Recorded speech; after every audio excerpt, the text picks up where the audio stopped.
হাজার লোকেরি মাঝে উত্তম কে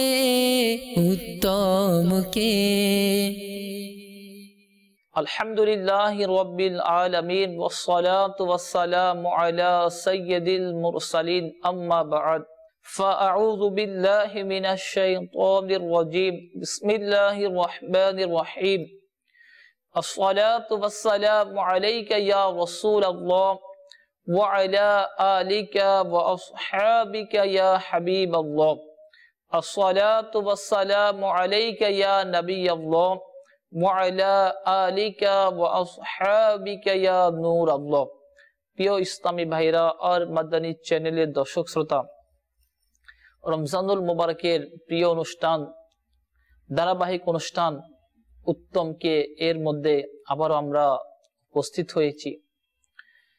এই অনুষ্ঠান থেকে আলহামদুলিল্লাহ আমরা বিভিন্ন বিষয় ভিত্তিক আলোচনা হয়, অনেক মাদানী ফুল আমরা এখান থেকে অর্জন করি।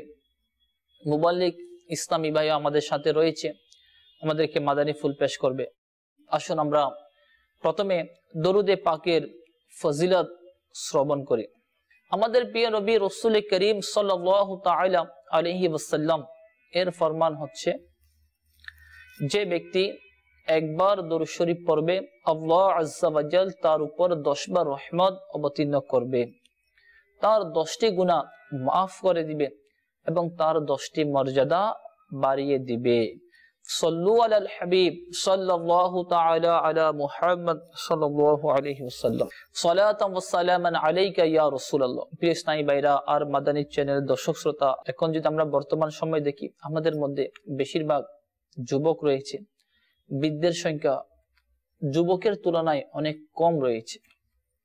আর এই যুবক বয়সে সে তার সময়কে বেশিরভাগ গুনাহের মধ্যে অতিবাহিত করে, খারাপ কাজের মধ্যে অতিবাহিত করে।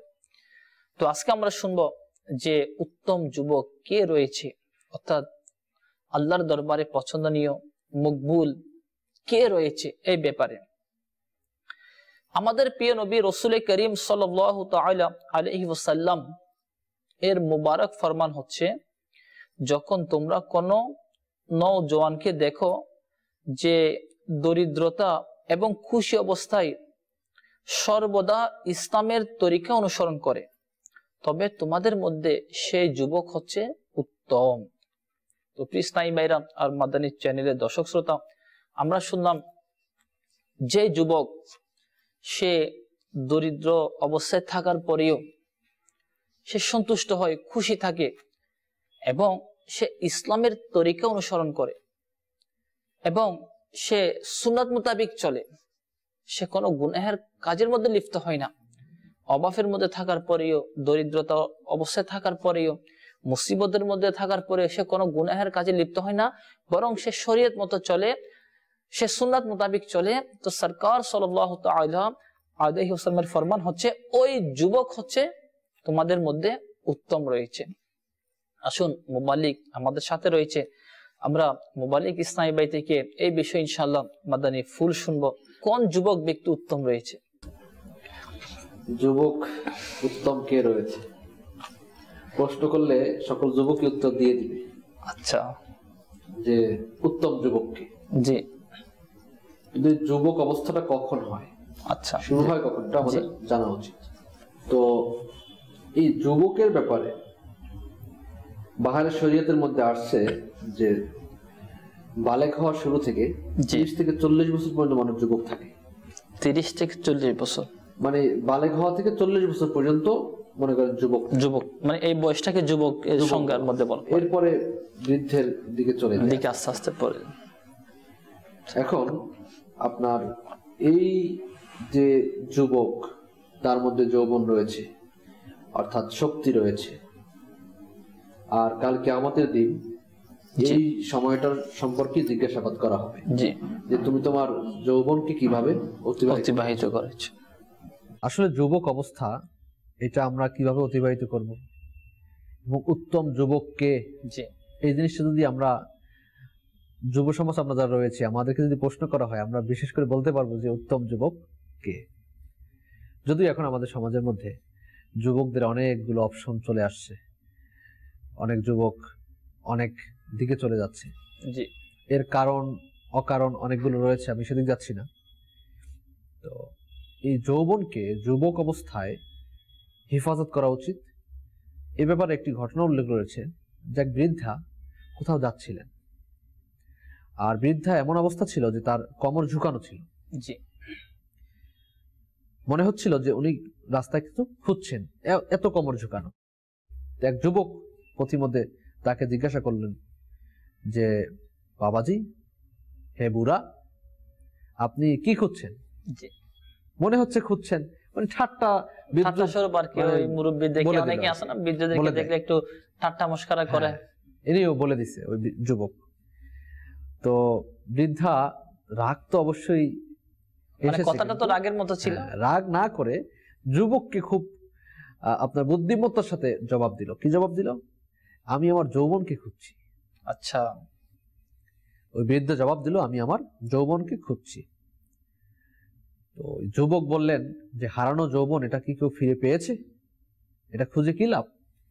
ওই বৃদ্ধ বললেন যে, আসলে এটা তো খুঁজে পাওয়ার জিনিস নয়, এই জন্যই তো খুঁজছি, এই জন্যই তো আমি আজকে বৃদ্ধ হয়ে গিয়েছি।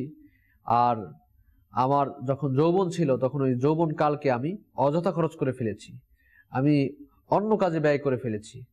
এখন যদি আবার আল্লাহ তাআলা আমাকে যৌবন দান করেন, তাহলে আমি আল্লাহর পথে নিজেকে ব্যয় করব, আল্লাহ তাআলার কাছে নিজের সময়কে ব্যয় করে দিব, নিজের যৌবনকে ব্যয় করব। কেননা কাল কিয়ামতের দিন মানুষের বৃদ্ধ অবস্থার কথা জিজ্ঞাসা করা হবে না, যৌবন অবস্থার কথা জিজ্ঞাসা করা হবে যে তুমি যৌবনকে কিভাবে অতিবাহিত করেছো।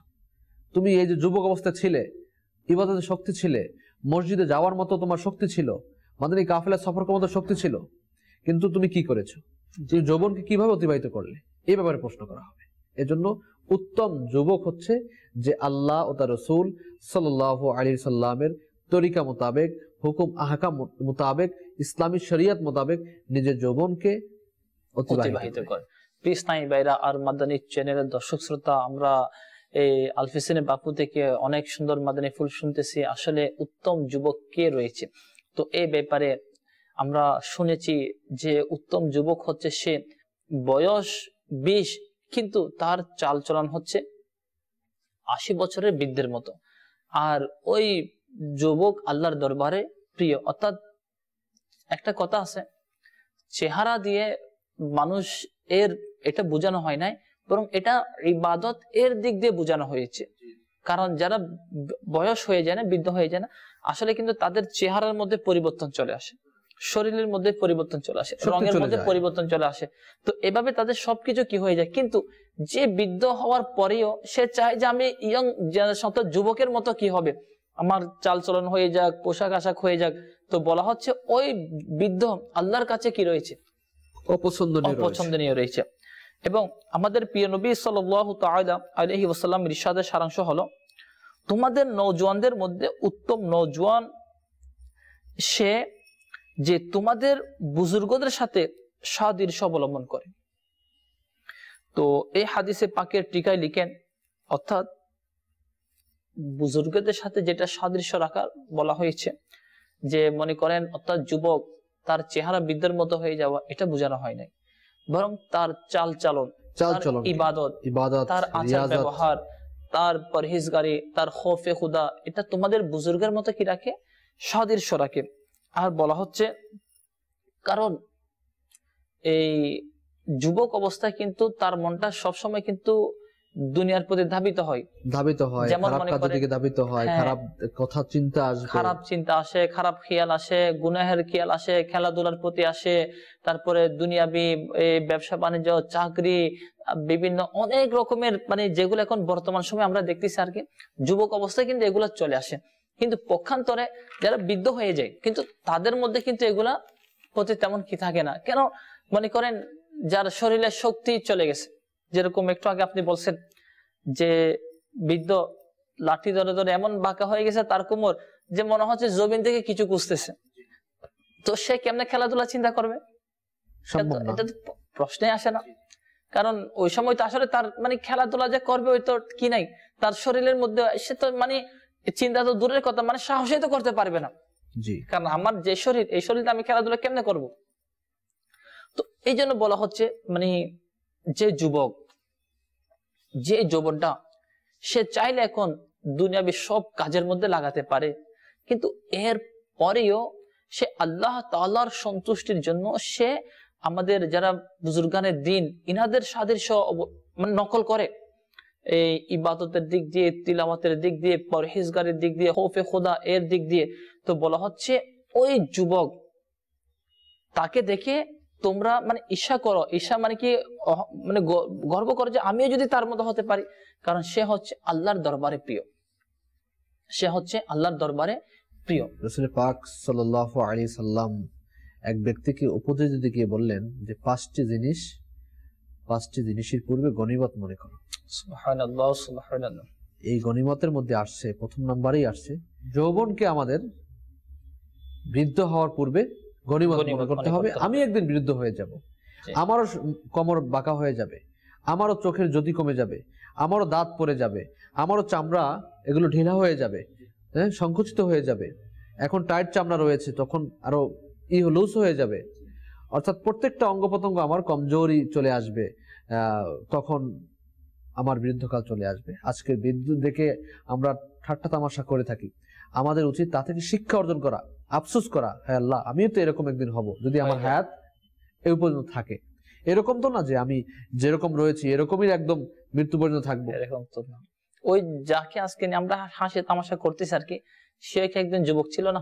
যুবক ছিল, সেও একদিন মানে বলবান ছিল, কিন্তু আজকে আমি যে তাকে নিয়ে হাসি তামাশা করতেছি, আল্লাহ না করুক এরকম যদি আরেকদিন আমিও যদি এরকম মানুষের হাসি তামাশার কারণ হয়ে দাঁড়াই, অর্থাৎ যখন আমি যদি আল্লাহ আমাকে হায়াত দেয়, আমি যখন ওই অবস্থায় পৌঁছে যাব, যদি আমার আচরণ এনার মতো হয়ে যায় আর মানুষও যদি আমাকে এরকম উপহাস করে, তখন আমি হাসি তামাশা করে, তখন আমার কিরকম লাগবে এটা? অর্থাৎ যতগুলো খারাপ কাজ রয়েছে, দেখেন আমাদের বিবেক বুদ্ধি আল্লাহ তাআলা দান করেছেন। যখন একটা কাজ আমরা করি না, তখন অবশ্যই বিবেক নাড়া দেয় যে কাজটা আমার জন্য ঠিক না, এই কাজটা আমার জন্য করা উচিত নয়। এই যে কাজটা করছি, তারপর শয়তানের প্রবচনে আমরা করে ফেলি। যখন মানুষ মাত্রই ভুল যেহেতু হয়ে গেছে, আল্লাহ তাআলার কাছে তওবা করতে হবে, তওবা করে এই রাস্তা থেকে ফেরত আসতে হবে। যে উত্তম যুবক তার ফজিলত কি, এই ব্যাপারে আমরা একটা হাদিসে মুবারাকা শুনি। আমাদের প্রিয় নবী সাল্লাল্লাহু তাআলা আলাইহি ওয়াসাল্লামের ফরমান, কিয়ামতের দিন 7 ধরনের ব্যক্তি যারা আরশের ছায়ার মধ্যে থাকবে। তো এই ব্যাপারে এখানে হাদিসে পাক বর্ণনা করা হচ্ছে। 1 নাম্বার, ন্যায় পরায়ণ বাদশাহ, যে বাদশাহ ন্যায় বিচার করে, ওই ন্যায় পরায়ণ বাদশাহ কিয়ামতের দিন আরশের ছায়াতে জায়গা পাবে। 2 নাম্বার হচ্ছে ওই যুবক যে আল্লাহ আজ্জা ওয়া জাল্লার ইবাদতে যৌবন অতিবাহিত করে কাটিয়েছে, অর্থাৎ তার যৌবনকে সে আল্লাহর ইবাদতের মধ্যে কাটিয়েছে, ওই যুবকও কিয়ামতের দিন আরশের ছায়ার মধ্যে থাকতে পারবে। 3 নাম্বার হচ্ছে ওই ব্যক্তি যার অন্তর মসজিদের দিকে লেগে থাকে। এখন তো দেখতে গেলে আমাদের মন মসজিদের মধ্যে বসে না, কখন চলে যাবে ছটফট, কখন সিজদা দেবে। ওই বলা হয় মুরগি যেভাবে মানে খাবার খায় ঠক ঠক করে, সেভাবে ঠক ঠক করে সিজদা দিয়ে মানে লাগছে যেন কেউ নামাজ পড়তে আসলেও খানা পূরণ করছে, ঘর পূরণ হচ্ছে, যে মানে ওই হাজরিয়া লাগাচ্ছে যে আমি চলে যাব, এখন চলে যাব, এরকম অবস্থা। জুমার দিন দেখেন, জুমার দিন কোথায় কাবলাল জুমা, কোথায় বাদাল জুমা, কোথায় কি, কোথায় খুতবা শোনা, দুকুলুল মসজিদ, খুতবা শোনা, কিছু নাই। আচ্ছা, এরপরে বলা হচ্ছে ওই 2 ব্যক্তি যারা আল্লাহ আজ্জা ওয়া জাল্লার জন্য মুহাব্বত করে, একত্রিত হয় সেটার জন্য, অর্থাৎ তারা পৃথক হয়। অর্থাৎ যে 2 যুবক আল্লাহ তাআলার মুহাব্বতের কারণে একে অপরের সাথে সাক্ষাৎ করে, একত্রিত হয় এবং তাদের পৃথক আল্লাহ তাআলার সন্তুষ্টির জন্য হয়, ওই যুবক এরাও কি এই কিয়ামতের দিন আরশের ছায়ার মধ্যে জায়গা পাবে। এরপরে বলা হচ্ছে ওই ব্যক্তি যাকে খানদানের রূপবতী মহিলা আহ্বান করে আর সে বলে আমি আল্লাহকে ভয় করি, অর্থাৎ এমন সুন্দর মেয়ে যার বংশও ভালো, সম্পদশালী, আর ওই যুবককে নিজের দিকে আহ্বান করে খারাপ কাজ করার জন্য, আর সে বলে আমি আল্লাহকে ভয় করি। তো বলা হচ্ছে ওই যুবককেও আল্লাহ তাআলা আরশের নিচে ছায়া দেবে। আরশের নিচে ছায়া দিবে। এরপরে বলা হচ্ছে ওই ব্যক্তি যে গোপনে সাদকা করে, এমনকি তার ডান হাতে সাদকা করে কিন্তু তার বাম হাতও খবর পায় না, ওই ব্যক্তিকেও আল্লাহ তাআলা কি আরশের মধ্যে ছায়া দিবে।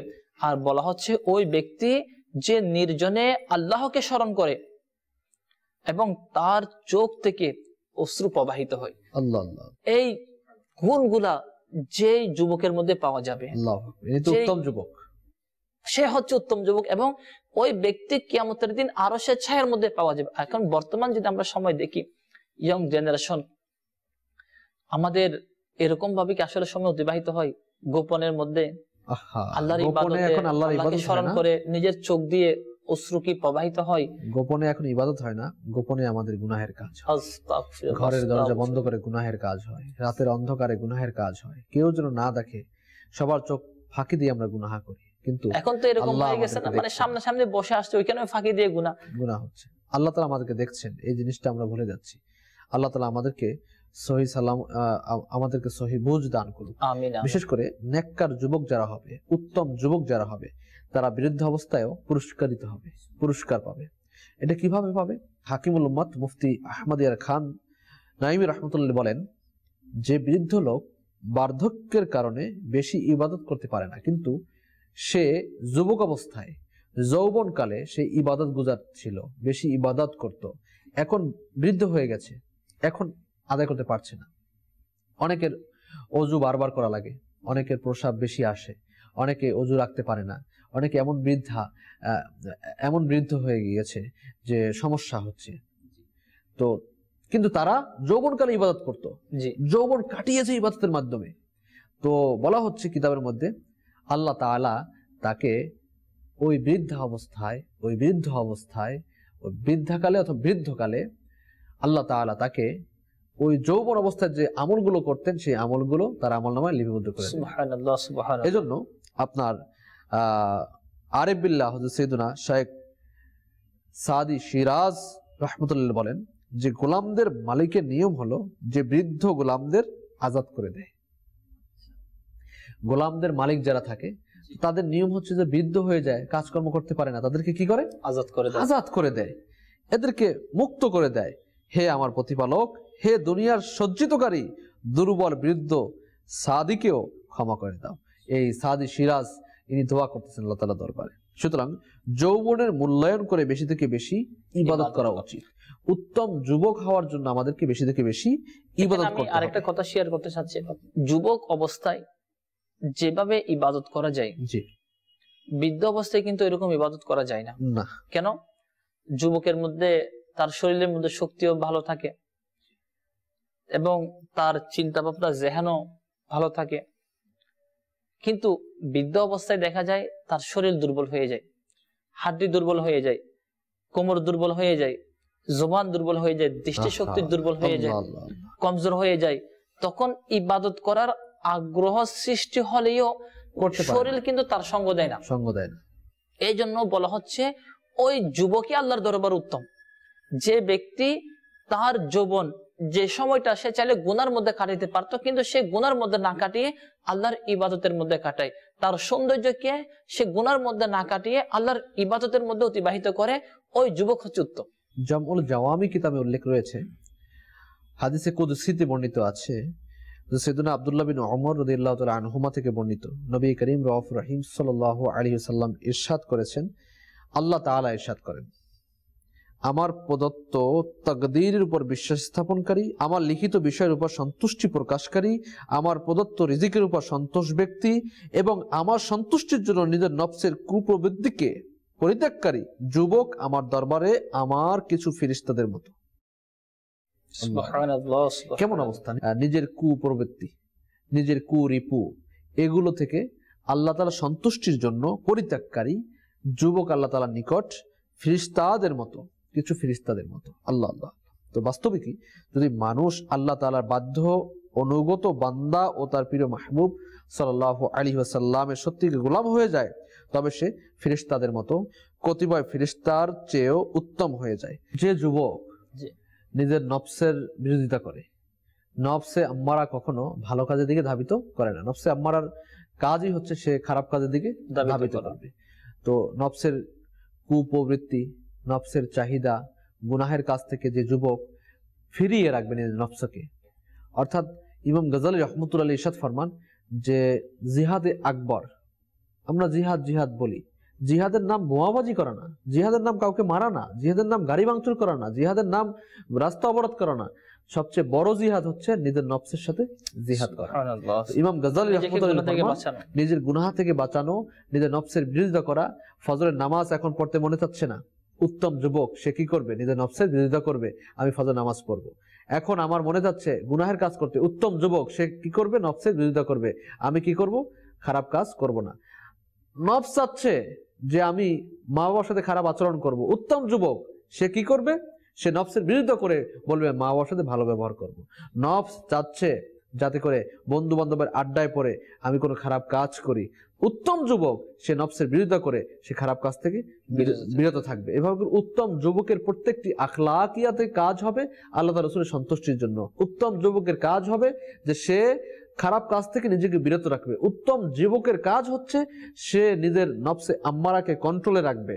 এবং আপনার উত্তম যুবক যারা হবে তারা অধিক খোদাবিরু হবে এবং অধিক রোজা পালনকারী হবে এবং নামাজ পড়নেওয়ালা হবে, পাশাপাশি নফল নামাজ, তাহাজ্জুদ, ইশরাক, তাস এগুলো আদায়কারী হবে। সুবহানাল্লাহ, সুবহানাল্লাহ। প্রিয় ইসলামী ভাইরা আর মাদানী চ্যানেল দর্শক শ্রোতা, আমরা উত্তম যুবকের আলোচনা শুনতেছি।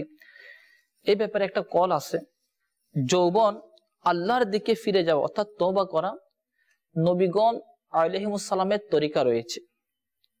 আর বৃদ্ধ বয়সে জালিম, হিংস্র, বাঘো পরহেজগার হয়ে যায়। এখানে একটা কথা মনে রাখবেন যে বলা হয়েছে মানে যৌবন আল্লাহর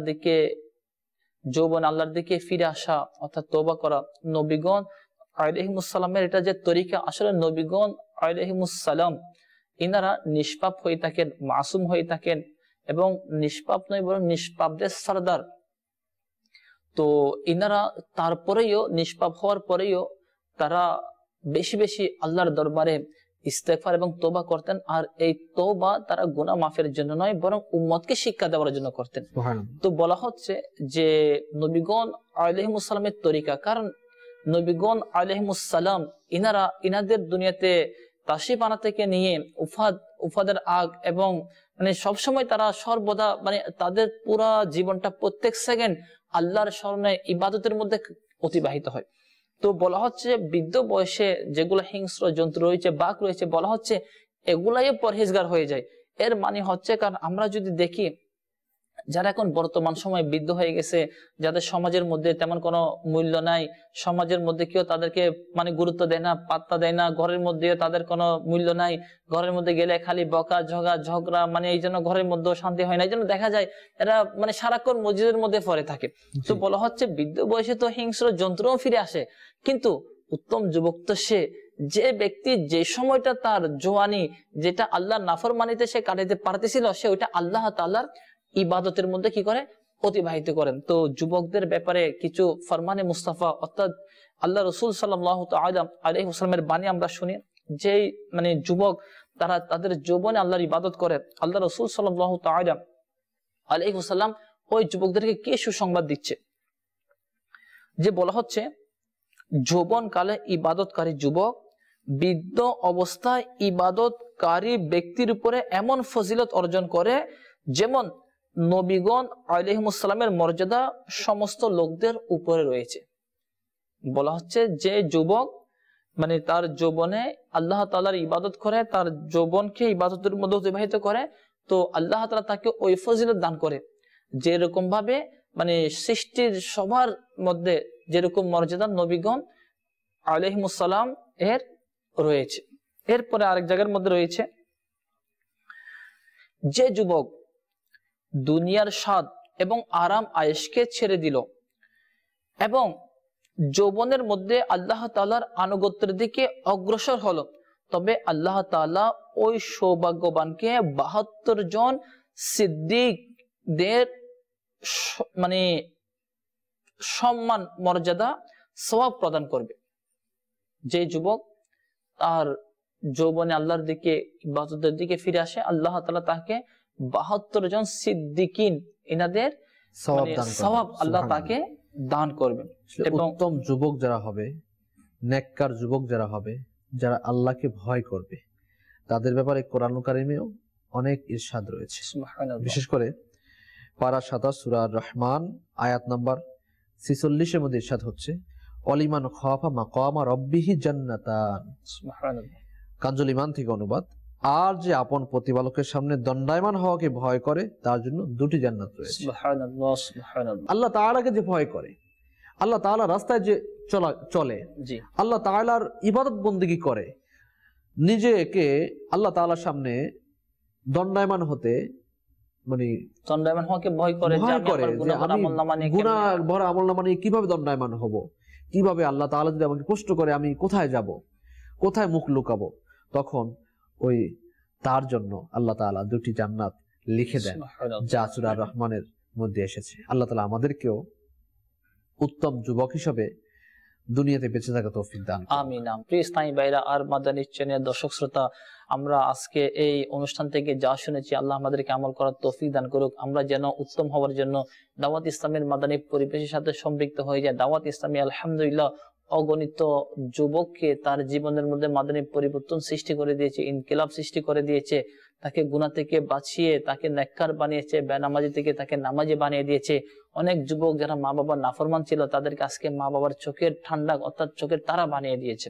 এই জন্য আমরা দাওয়াত ইসলামের সাথে সম্পৃক্ত হয়ে যাই, যাতে আমাদের যৌবনটা উত্তম কাজের মধ্যে অতিবাহিত হয়। আল্লাহ আমাদের সবাইকে আমল করার তৌফিক দান করুক। আমিন। বিজাহিন নবীর আমিন সাল্লাল্লাহু তাআলা আলাইহি ওয়াসাল্লাম। সাল্লু আলাল হাবিব সাল্লাল্লাহু তাআলা আলা মুহাম্মদ সাল্লাল্লাহু আলাইহি ওয়াসাল্লাম। হাজার লোকেরি মাঝে উত্তম কে